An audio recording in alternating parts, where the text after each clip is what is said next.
I'm sending you this message today so that I can give you an update on our plan to reopen schools in Madison City. As you know, several weeks ago, we sent out a plan to have 2 tracks to reopen school, a school-based plan and the virtual option. I want you to know that at 9 o'clock this morning, I will have a joint press conference with the superintendents of Madison County Schools and Huntsville City Schools to announce that all 3 of our districts will begin the year virtually. Now, I know this is not what we wanted for our kids. I have a senior. I know how she feels.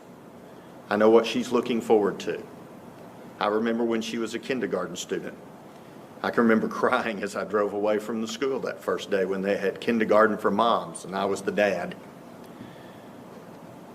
But due to the high infection rate in our community, due to the possibility of starting school in a moment or a few days having to close entire schools, I feel like that this decision is best and will help us to get back to what we feel is normal in a sooner amount of time.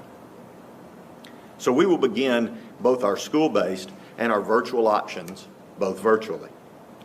Now, for our school-based side, we are going to reevaluate somewhere right after Labor Day to see how we look. If we're out of code red, if the infection rate is down, then we can begin to possibly bring students back, and to do that in a rotational basis so that we can not only use masks, but also to create at minimum 6 feet of distance. Thereby, if our infection rate is down, we're able to distance our staff and our students. I've been advised by our county health officer that we would not have to think about quarantining entire classrooms or possibly schools.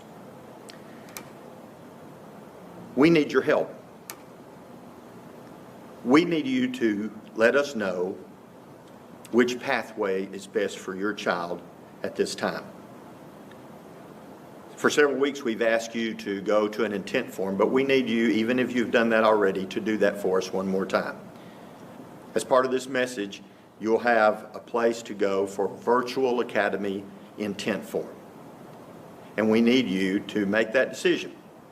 If in 4 weeks you still wouldn't feel good about bringing your children back in a rotational setting where we could socially distance them, then I would advise you to select the virtual option. For our elementary students, that would be for a minimum of 9 weeks, and for our high school students, for a semester. We need this information because we're trying, especially for our secondary students, to create a virtual schedule that is close as possible to their original schedule. And we can't do that until we know those options that we need.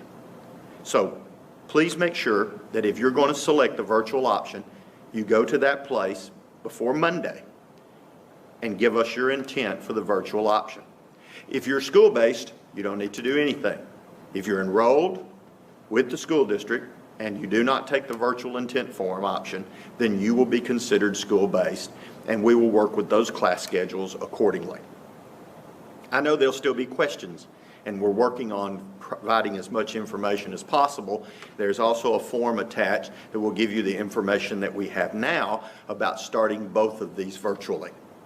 One question that keeps coming up is about our extended day program. Right now, we will not plan to have extended day until we are ready to come back to school on the school-based option on a regular basis, face-to-face, not a rotational basis. So if we get ready to change that information, we will let you know. But at this time, we will not make that change, and we will not have extended day. I know this is different. It's not what any of us wanted. But I believe that it's the best decision that I can make as the superintendent. We represent people in our district from the age of 3 to 73, staff members, teachers, students. And I believe at this time it's the best decision for us to mitigate this infection while still giving us the flexibility to try to get back as soon as possible to that normal routine that we call school. I want to thank you. For the past several weeks, I have received hundreds of emails. They all begin about the same way. Dr. Nichols, can't imagine what you're trying to decide at this time. And then they tell me from their position how they feel. And almost every one of them ends the same way. I'm thinking about you, or I'm praying for you, or you're on my mind, and I know you'll make a great decision. Folks, I've taken each one of those to heart. Every response, every information I've received, I've taken to heart. And I do not make this decision lightly, because I, like you, have a child, and I know how special school can be for them. But I think it's the right decision. I think together we can support each other, and as I've said before, we'll have a different school year, but we're going to have a great school year. To my kindergarten mothers and all the points in between to my seniors, we're also going to work at our school level to find ways to have special moments, even though they're different. So, I just wanted you to be aware at 9 o'clock, we'll announce that decision with the 3 school districts to begin our year virtually. I thank you for your thoughts. I thank you for your advice and your emails. And now I'm going to ask you to continue to give us that same support as we move forward in the days ahead. Thank you.